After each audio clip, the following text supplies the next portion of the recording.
So this is the first time we're hosting this event at the India conference. The idea behind this is very much for people to share their personal stories, challenges, opportunities that they've faced, and their thoughts about India in general. We have 4 great speakers with us today. We have Anita Dongre, Pramod Sinha, Dr. Ananda Shankar Jayant, and Vikas Khanna. I'll introduce Anita Dongre now, and then we'll go through and have 10 minutes if each person share their story. Having been at the forefront of fashion for over 20 years, winning accolades from various groups such as Forbes, Fortune, CNN, for being a successful entrepreneur, Anita Dongre has created one of the biggest fashion houses in India, House of Anita Dongre. House of Anita Dongre has 200 standalone stores and 650 shop-in-shops across the country. Thank you. Their turnover for the current financial year will be $100 million. Being vegan and an animal lover, she lives her personal philosophy through conscious efforts as a fashion designer, introducing cruelty-free accessories, thereby representing fashion with the conscious. Without further ado, Anita Dongre.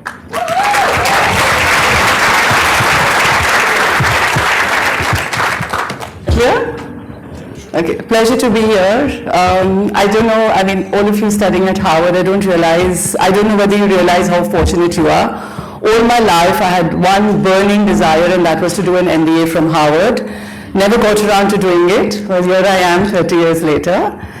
I was very fortunate that at the age of 15, I knew that I wanted to study fashion design. I was lucky there.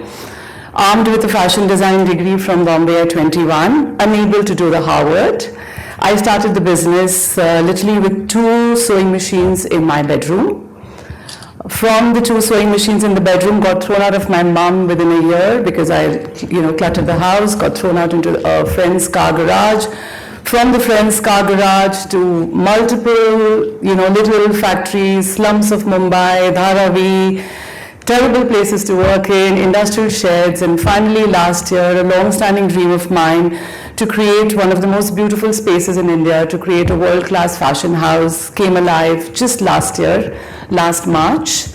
Can I have that? So we moved into the House of Anita Dongre premises. This is 100,000 square feet.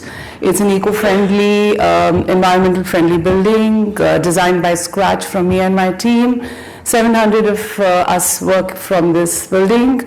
The company is now about 2,400 of us. And it's been a great journey the last 25 years.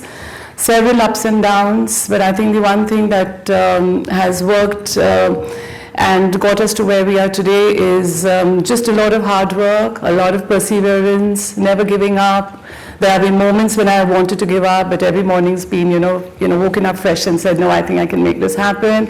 And I think great teamwork. I started the business with my brother and sister.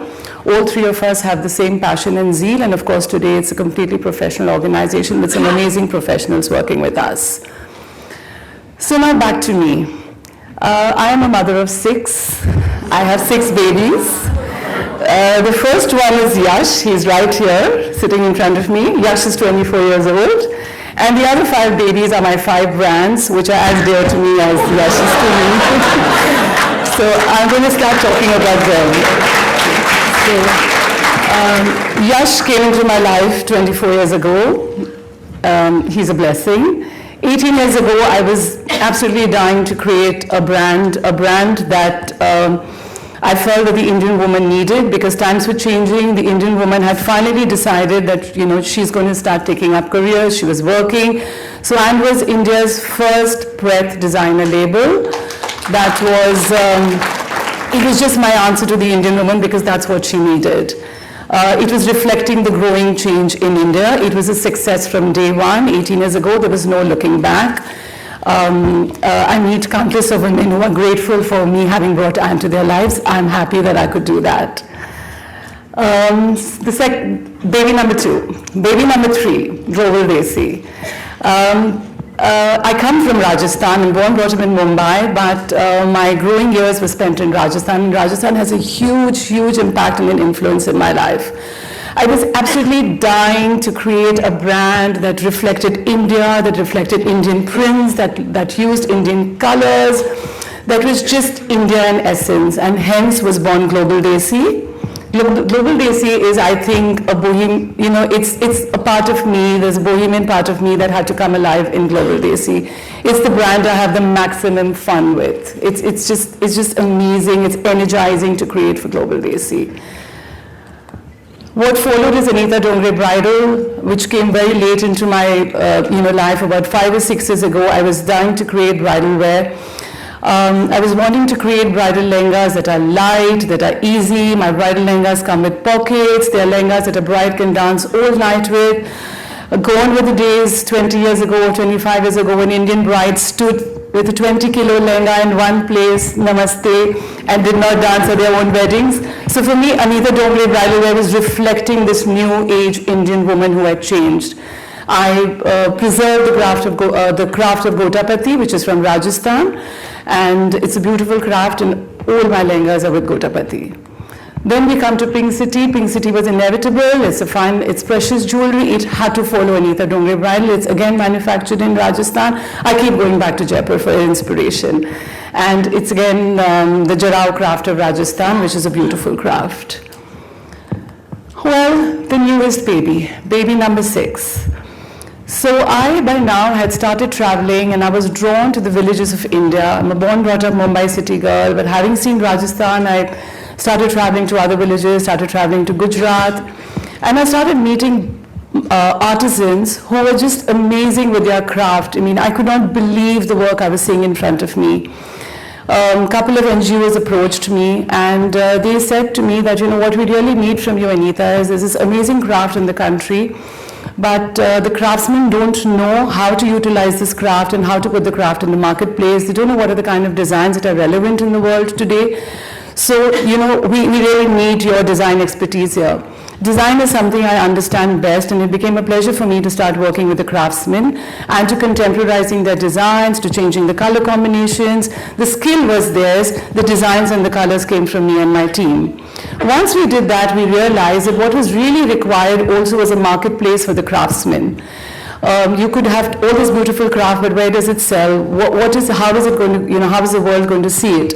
And hence was born Grassroot.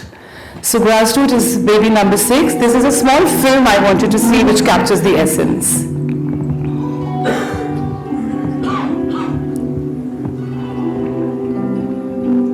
Before the artisans, he was a lifeline. Before the country stops breathing, these beautiful stories end.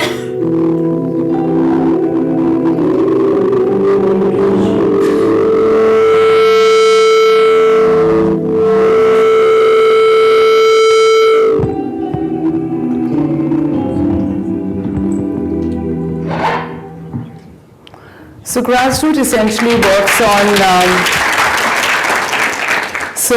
this is the brand I want to dedicate. This is the baby, the special child, the chosen one I want to dedicate the rest of my life to. It works on 3 very simple principles: revive, sustain, empower. Revive and sustain, I've just about explained to you. We go to the craftsmen, we try to revive the craft. We've created a sustainable model where Grassroot will be the marketplace for them.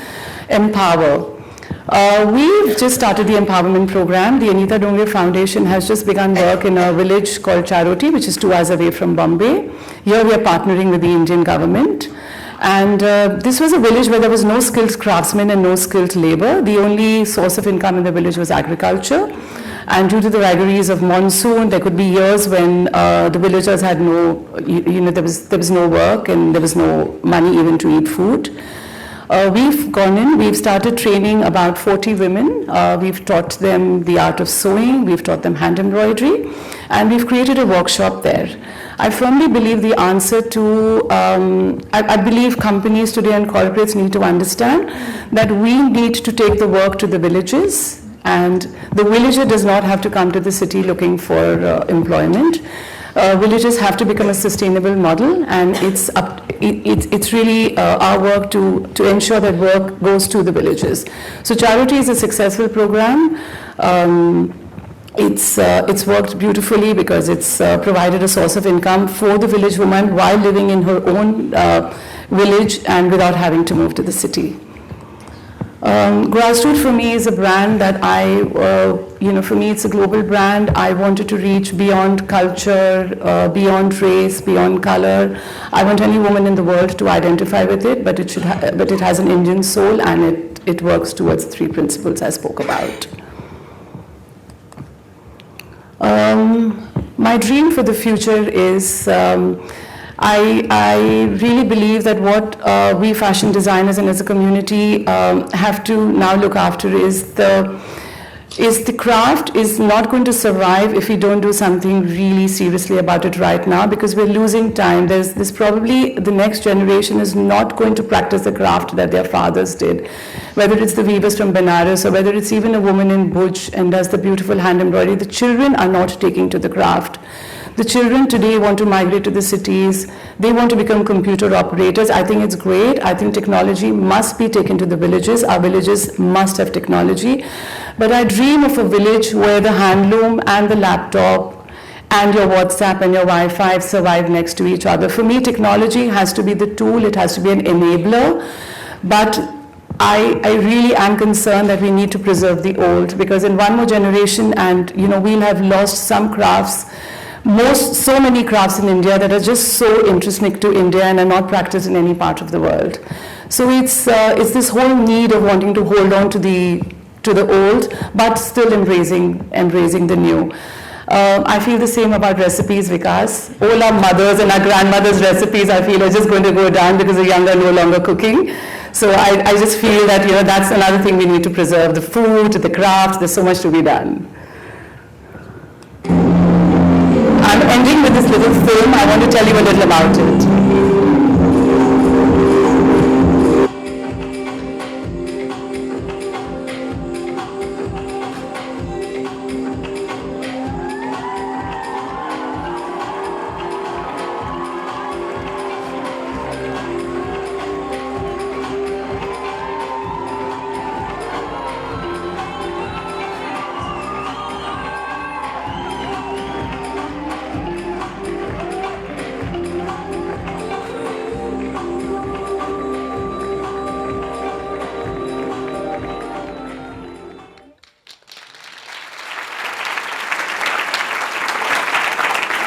So let me tell you the story behind how these women came on the ramp. This is a group of women I work with. This is the NGO Seva, run by the amazing Leela Ben, who's done some path-breaking work in Gujarat. So we closely work with these women, and when I traveled to the village, and they had embroidered my entire collection that I showed at the Fashion Week in August. They said to me, we've never been to Bombay. What is a fashion show? What does it look like? How do these clothes really look on the ramp? So I invited 25 of them to come to Bombay to actually sit on the front row of my show.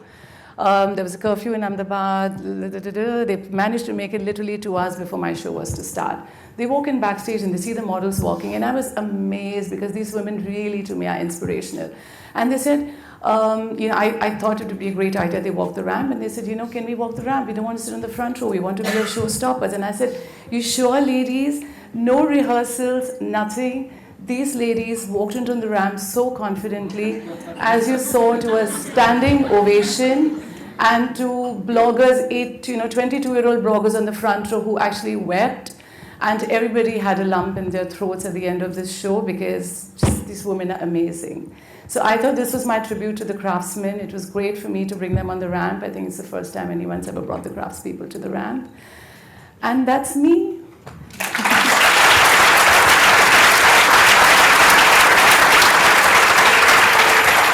Thank you. Thank you so much.